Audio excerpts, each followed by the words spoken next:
Welcome to the Creative Business Community Podcast, the space where creativity meets business. I'm Erin Madeley, and each episode will dive into the stories, strategies, and insights that help creative entrepreneurs turn their passion into a thriving business. Whether you're a maker, designer, artist, theatre goer, or small business owner, this is your community. Together, we'll explore the wins, the challenges, and the lessons learned along the way. So grab a cuppa, get comfortable, and let's jump into today's conversation with the creative business community. Hey everyone, welcome back to the Creative Business Community Podcast. I'm your host Erin, and with me we have... Hi, I'm Ronnie. And today we're talking about small business community. Yeah, finding your people in small business. Yeah. So I have experienced a lot of isolation running a business, and for a lot of us who work in creative industries, like that's a really common theme, and it's part of the reason we started Creative Business Community. And it was actually the original reason behind Creative Business Community. It was. Before we started the podcast. It was this idea that we wanted to do just a networking community, right? Networking, education, just bringing people together so they don't feel so alone. I mean, I remember going to networking events, and I feel like I've talked about this before on the podcast, is that, I was there for a really different reason. And it's something that just keeps coming up when we talk to others in creative small businesses, that it can be really isolating. So, I thought I had to do everything myself, that, there was no one I could go and talk to who was really going to understand what I was going through. And so I ended up over time finding people to chat with and building a community, which didn't come through networking, because the people who were at those networking events that I went to were not there for the same reason as me. Well, I think networking, the purpose of networking, it is more of a quid pro quo sort of situation, right? Like you network, especially in professional instances, because of cross-referral expectations. And when that cross-referral doesn't happen, the relationship crumbles. With a creative business and creative connections, there's not necessarily going to be the same level of quid pro quo. I'll recommend you, you could recommend me. You can still do that, but because we're not client-based. And we're not looking for... we are client-based. I mean, we are, but like not everyone in creative small business is like actively looking for referrals, which a lot of small business networking groups, that's what they're about. They're looking for referrals. Yeah, exactly. And we're selling products. So yes, you can cross-promote your friend's product. That's fine. But what you really need is a connection. And that is the difference between, I think, networking and connecting to fellow creatives. Yeah, and finding...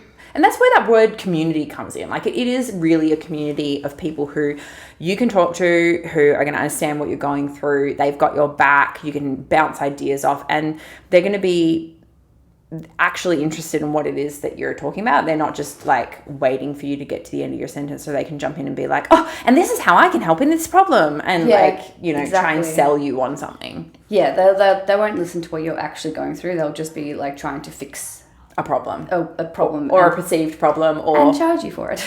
Yeah. So you were going to chat about how meeting some other market organisers and creatives has changed things for you quite a lot since you started, right? Yeah, definitely. So I was really lucky coming into running my own creative small business, that like I had some experience and some contacts already. So I already had been to markets as a stallholder and made some not friends, I would guess, but more contacts, like people who I knew who were in a creative small business as well, who when I was starting out, like they were people I could reach out to and say, hey, this is what I'm doing, do you want to be involved? But then I was able to find a studio space here at Heathcote, and then I was surrounded by other creatives, and it meant that I wasn't alone and I wasn't stuck working at my house, which for me, I found at the time didn't really work. I needed to get away from my home in order to actually concentrate. But it also meant that when I had ideas or I felt stumped or really overwhelmed, I had others to talk to who just understood, and also they look at the world through a different lens than just like your ordinary Monday to Friday, like 9 to 5 job. And having creative friendships can really, well, I mean, for me personally, it keeps me motivated and can help me avoid burning out because creativity can be such a passion-driven thing. Yeah. Like it's difficult to kind of push yourself when you're not feeling that spark, and then that spark can be enhanced, sparked. Grown. Turned into a flame. Yeah, that spark can be turned into a flame by your creative community. Sorry, I was like, it sounds so cringe, but I have to say it. It's so true though. I mean, sometimes the cringy things are like just because they're so true. But yeah. So I've recently joined a community group. Yeah. And they do journalising together. Like I don't think I've told you about this. You know, this is new information. Yeah. This is what happens. I go away and you add things to your life. I know. How dare I? How dare. You can't make more friends without my permission. No, not allowed. Just how you can't leave without written permission from me in the future, but that's another topic. But I run a crafty Instagram account, and then I got someone that messaged me on the crafty Instagram account saying that, like, look, there's a group of Perth girls that like to do journaling. Do you want to come and join us? And I was like, absolutely. That's so fun. So I'm joining like a community group because and right now, honestly, community groups are in. Yeah. They're big. If you want, I think we've talked about this on a podcast, or I've thought about talking on a podcast. Either way, influencers are out.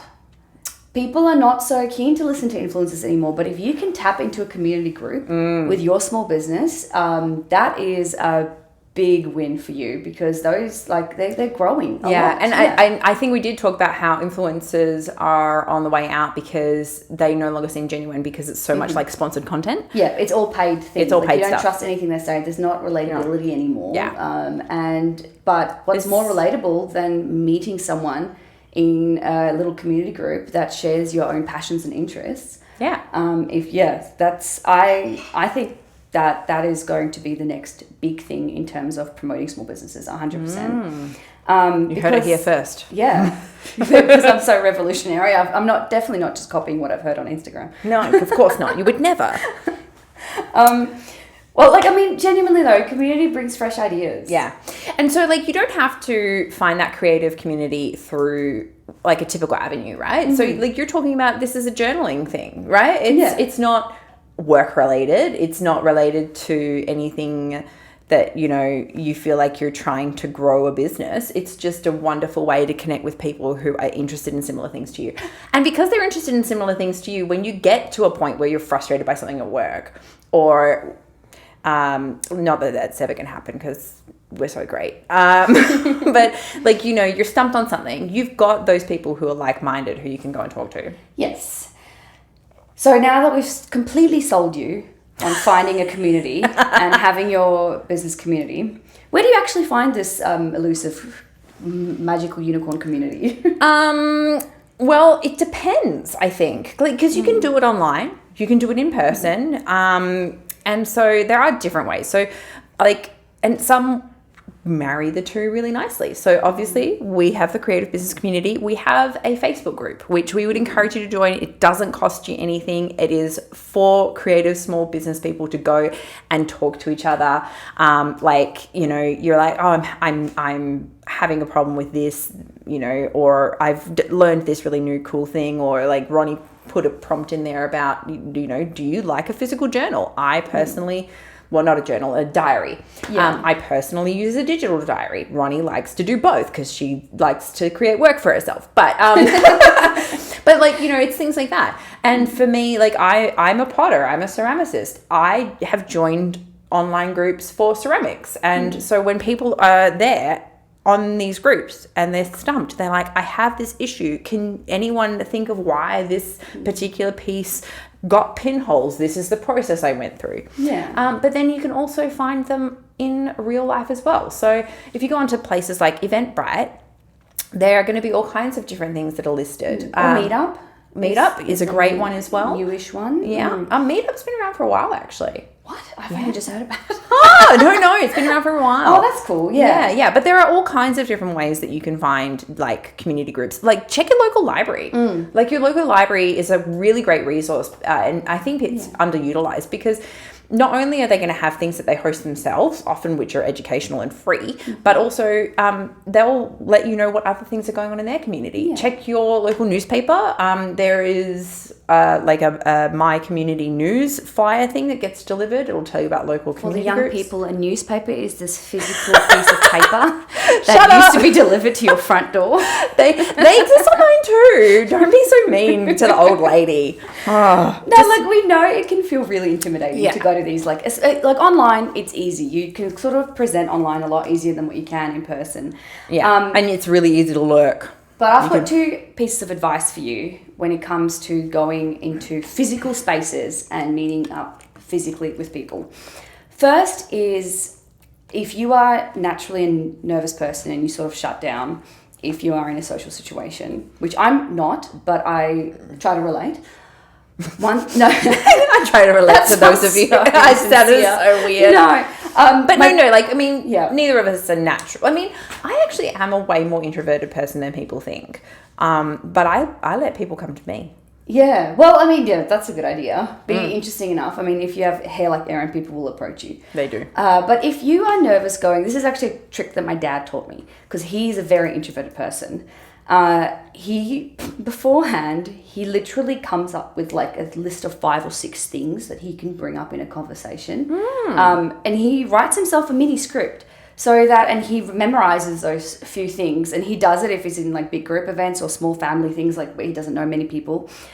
He has these little like reminders in the back of his mind to help him not be awkward in situations and to like not let those like silences drag on, you know. So that's my first tip. My second tip is go to a facilitated creative business meetup. Yeah. Which, hey guys, guess what? We're going to do one. We're running one here in Perth in Applecross on the 4th of March, 2026. Yeah, it's our very first one. I'm really excited about it. I have been to facilitated catch-ups as well, and they are a really great way to get to know people with a little bit of pressure taken off, because they help you dip your toe in the water. They do things like give you a name tag, give you some prompt questions, some icebreakers, these sorts of things. So I'm actually really excited about this. Yeah, so we're going to have all the details of that in the show notes, but also it's going to be on our social media. We will be making it known. So if you follow us, you will know it's going to happen. But yeah, you can pencil it in now, 4th of March. It's going to be kid friendly. So if you have got young ones, it's going to be at a playground, so you can bring them. I will be bringing my little one. Yep. Because it's not technically on a work day, so. No. And it's one of those things where I think not only going to like one of these facilitated networking events being a really great way to dip your toe in the water, but also think about things like everyone else who's going to these is in a similar situation to you, where they probably don't know a lot of people. And that thought in and of itself can be really reassuring, you know, that you're not alone. Yeah, and that every single person is going there worrying about everyone looking at them, and literally no one is paying attention to someone else's nervousness because they're so focused on their own nervousness. Like that is 100%. That's the thing that actually made me get rid of a bit of like social anxiety that I had. It's like no one thinks about you. Yeah. People just don't. They're thinking about themselves. Yeah, and when they're in conversation with you, they are thinking about you. They're talking with you. They're engaging with you. But in that like sort of awkward dead space in between, people are not being like, that person is standing weird. They're just not. Speak for yourself. I've had my weird stand pointed out to me. Have you? Apparently I do a weird thing where I cross my legs. It's comfortable. It's fine. But a great way to also break the ice, like I love that idea of your dad's is like having those talking points, but ask others about themselves. Like you're there to meet other people. So don't feel like you just have to know how to talk about yourself. You ask them about themselves. Think about things that have gone on recently in the world. Like you'd be like, oh my goodness, can you believe how horribly hot this heat wave that went across Australia was? Yeah, like, stick to weather though, not like politics. No politics, safe topics. Here you go, oh my goodness, did you go to Spotlight the other day? I had a really great experience at, wherever it was.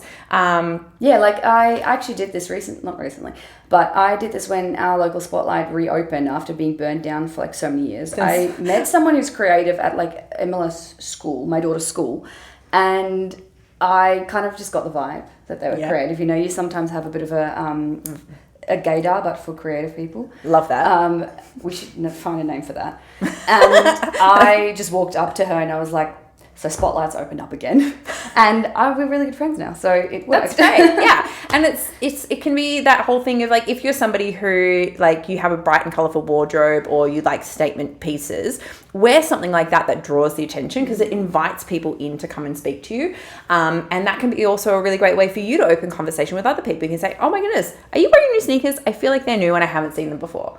Yes, they are new. They were my Christmas present to myself that I then gave to my mother-in-law to give to me. Oh, love that. Because I didn't know what else I wanted for Christmas. Oh, and what made you decide that you liked those shoes? Because they are kind of ugly, and I thought I wanted some ugly looking shoes. Really? They're very chunky and industrial looking. But are they comfortable? They look really comfortable. They are very comfortable. And we've just had a little icebreaker moment. Exactly, and now we're best friends, and now we can talk about Erin's... Oh, she's not wearing shoes. I'm not wearing shoes, no. I have a sore toe still. Yeah, so I hurt myself hiking. That's what happens when you go on a holiday without your best friend. I know. Just saying. You go into nature and nature injures you. Yeah. Yeah, but I had fun. Yeah, I know. You look like you had fun. Yeah, it was really good. Beautiful photos. Yeah. There's like over 1,300. Oh my gosh. I thought I take bad photos. Like, I'm bad with taking a lot of photos. No. But we were gone for 6 weeks, right? So it was a long time. And Chris takes beautiful photos. Mm-hmm. And so there are over 1,300 I mean, photos. I can't talk. My daughter went back to school today and I had 75 photos taken within the space of like 20 minutes. Yeah. Yeah. I think you win. Yeah. I mean, I'm not going to keep all of them. That's insanity. Yeah. Sorry, we've gotten a bit sidetracked as we do. Yes, we do. So, what makes a community feel genuine versus transactional? I think it is really about the intention behind the interactions that you're having. Like, you need to be really...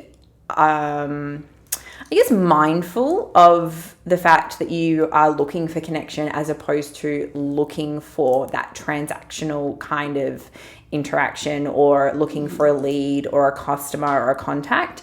And I think that's what will make creative community different, is that genuinely, yes, we all need clients, we all need customers, we all need to make sales, but I think what a lot of us are really looking for is that connection. And so being intentional with your interactions and actually engaging with people when they respond to you. Yeah. Don't do the thing where you're like, oh, that's interesting, I'm gonna go get another drink. Yeah. Or when someone asks you questions, just be like, yeah. Like, actually elaborate, discuss. Yes. Don't just be, yeah. And there's obviously nothing wrong with seeking those networking referral type of people, right? That's different to what we're discussing today. Yeah. So you can go to those small business community catch-ups. Yeah. And those are going to be about cross-referral. Those are going to be about the more transactional side of it. And they have their place in small business. Yeah. But what we want to talk about is finding the non-competitive community side of small businesses. When you, I know, we did mention earlier on, making friends with market organizers. I can honestly say I'm not really friends with any other market organizers. I have a connection with a couple that I have met either at events or online. And I remember there was one who reached out to me saying, hey, I've got to renew my insurance. Who have you been going to lately? And I said, oh, this other person put me on to this one. And so, having those sorts of interactions, which is really, really fantastic. And it doesn't have to be about, oh, they're in my same industry doing the same thing I do, they're taking away from my business. I am a big believer in that there is space for everyone. And so, it's about finding the way to coexist with one another. And there are different offerings that everyone's going to have their own approach, so it doesn't need to be perceived as a competition. And I have a shirt that says this, and I talk about it a lot: community over competition. And there are going to be times where, hopefully you're so busy and so under the pump that you can't deliver what somebody is looking for, and you then have an opportunity to pass on to another person who you might have met through this community that you build. And I think it's also important to kind of mention the fact that it's not, not every connection is going to be the connection, you know. You're not going to be best friends with everyone. Best friends with everyone. Not every connection clicks. No. And that's okay. Oh my God. But you know, and that's true. It's just in the same way with like you meet people in regular life and you're not friends with everyone. And, you know, even within your own family, you're going to have people that you're closer to and not as close to. Like, you know, everyone has a different personality, but don't feel awkward about that and don't feel obliged to continue to reach out to people you don't connect with, because I think that feels icky as well. Or at least gives me the ick. And I think people will know if you are in an inauthentic way connecting to them. If you don't like them but you feel like maybe this could be beneficial, like people pick up on these vibes. Like our subconscious is really good generally. People know when there's something a bit off with a situation, so don't force it. You can just move. I'm guessing this sort of feeling won't be one-sided. No. Like, you'll just both know it's not for you. You'll kind of move on. It's sort of like dating someone, right? Yeah, and it's like you can go, oh, you weren't right for me, but I'd love to introduce you to this other person who maybe you're going to really get along with, or somebody who maybe is a great opportunity to collaborate together on something, or you'd be like, oh, you do this thing, somebody else was talking about that recently, have you met them yet? And so there are ways to get out of those awkward interactions, but even if there aren't, don't feel too bad about it. Like Ronnie said, there are going to be signs, and everyone is going to have those feelings of like. Yeah. And also, you can outgrow communities and find new ones as your business and your creativity evolves. And there are going to be moments where it's not even just that your business and creativity evolves. You as a person evolve, and what you are looking for will change. And I've been part of groups in the past where I really enjoyed it for the moments that I was there. And then I got to a point where I was like, you know what, this is not the right fit for me anymore. The group itself hadn't changed, but what I was looking for changed. And that was okay too. Yeah, and you can take what you can from that and then say goodbye to the rest. And and so there are some people who I still have connection with online. Like I don't really see anyone in person anymore besides you, mostly because my brain's broke. But you know, the people who I did form a connection with, I still remain connected to. Yes. Yeah. Like someone has a connection runs deeper, and sometimes it doesn't, and that's normal. I think just normalizing a lot of these sorts of things is important. Yeah, and especially because Perth is a small community, so you might feel this drive to connect to everyone, and it's okay that you don't. Yeah, and I think, and if you do, awesome. Yeah, and if you do, wow, more power to you. You must have all the energy in the world, and I would like your secret. It's like, please contact us via our social media and tell us how to do it. And that's actually a really important point too, is that if you do make a connection with somebody, like, don't just let that be the only interaction you have, is like at wherever you've interacted with them, whether it's like one interaction in person or an interaction online. Take the next step to then connect with them in another way, whether it's exchanging contact information, following them on social media, and sending them a DM, going and liking a post. And that's, not to interrupt you, sorry. Oh, no, but that is a way, we were talking about not being too transactional. That is a way that you can, genuinely, you can help your creative businesses connections without it costing you anything. You can engage with their posts, you can recommend their products, or even share their posts to your stories. That is something that you can do that is not necessarily expected, but can be very, very helpful. And hugely appreciated as well. I think, remember that in these interactions within the creative community, we're all coming from the same background of we're looking for that connection. So if you have had a really great connection with somebody and you've genuinely enjoyed that interaction that you had with them, let them know. Let the world know. I went to this, workshop or whatever, and I had a really wonderful experience, and I would love to give a shout out to this person who runs like Amy from Cherry Blossom Candles, who runs these really beautiful candle making workshops. And so if you go to one, then you go, I went and did this thing, and isn't she wonderful? And then Amy sees that and she's like, that was so nice. And then she gets an opportunity to know that you really experienced a wonderful interaction. So, there's and it's such a small thing to do. It makes such a big difference. And leaving reviews as well for other small businesses. I can't even remember where we were anymore. We stopped somewhere in South Australia, both on the way out and on the way back. And we ate at this cafe twice. And both times we had an amazing meal and really fantastic service. And I went, I should leave them a review on Google. And it's something that it took me like a minute to write a review saying we had a great experience, great food, highly recommend. And it would make such a big difference to them too. Yeah, exactly. Every small business has got a 1-star review from someone who's ridiculous. Yeah. The website crashed. 1 star. Oh, your market wasn't running on the day that you didn't advertise it. Yeah. And I know that this is Google's fault, but I'm going to give you a 1-star review. This actually happened. It was so dumb. Like in the review, the person acknowledged that it was an error of Google. And they should have gone to our website and they didn't.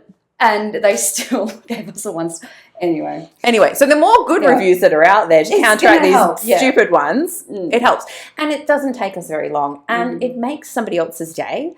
It's one of those things where my mum does this thing where if she hears somebody say something nice about you, she'll call you to tell you what the nice thing is. Oh, that's so sweet. And I think it's a really valuable lesson that we also could bring into this community that we're building, right? Is that if you have a great experience with somebody's product or business or whatever, tell them. Or if you were to tell me about a really amazing business and maybe you haven't told them directly and I happen to know who that person is, I'm going to be like, did you know this person loves you?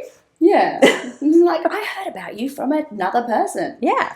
So to wrap up, having a community has changed, I think, both of us and in our creativity. Business more for me in a personal capacity. But having a creative community really is just like a bit of a godsend. And a warm hug, really. A warm hug, yeah. It is. It fills your cup. It does. So we would encourage you, if you're listening to this, to reach out to a community, any community. Have a look. We've given you a few resources. Yeah. You can come to our meetup again on the 4th of March. Join our online group. Doesn't cost you anything. And go find your people. Speaking of, let's do our creative business spotlight. Yeah. Not 100% creative this week. We're doing something a bit different because they are a community. We're talking about community groups. We thought we would give a shout out to a community group. And this community group kind of shares a lot of our values in terms of slow living and anti-fast fashion. And that is Perth Clothes Swap, who is actually which is run by one of our co-workers, Renee, who you would have seen on here, and I think she's probably chatted about or mentioned it in one of the podcasts. Yeah, and if she hasn't, we're doing it now. There you go. So she runs a really awesome clothes swap to encourage people not to get rid of all the old clothes and encourage fill up the land. And also creating a community. So instead of just filling your bag and donating it at Op Shop, it brings people together. Yeah, they have picnics, they have book swaps, and she's really awesome in what she's created, and people love it. So definitely go and check her out. We'll link her in the show notes below. Yes. Oh, and that brings us to the end. Yeah, thank you, everyone, for listening. It was fun having a nice chat about community and creativity again. Yeah. And helps fill my cup. Ditto. So thanks everyone for listening. As always, we really appreciate any feedback that anyone wants to give us. If you have topics that you would like us to cover, things that you would like us to do, please do get in touch and let us know. Otherwise, we'll catch you next time. Bye. Thanks for joining us on the Creative Business Community Podcast. We hope today's conversation inspired you and gave you ideas to grow your own creative business. If you enjoyed this episode, don't forget to follow or subscribe so you never miss out on the next one. You can also connect with our community on Facebook, Instagram, and via our website. Just search Creative Business Community. Until next time, keep creating, keep learning, and keep building the business you love.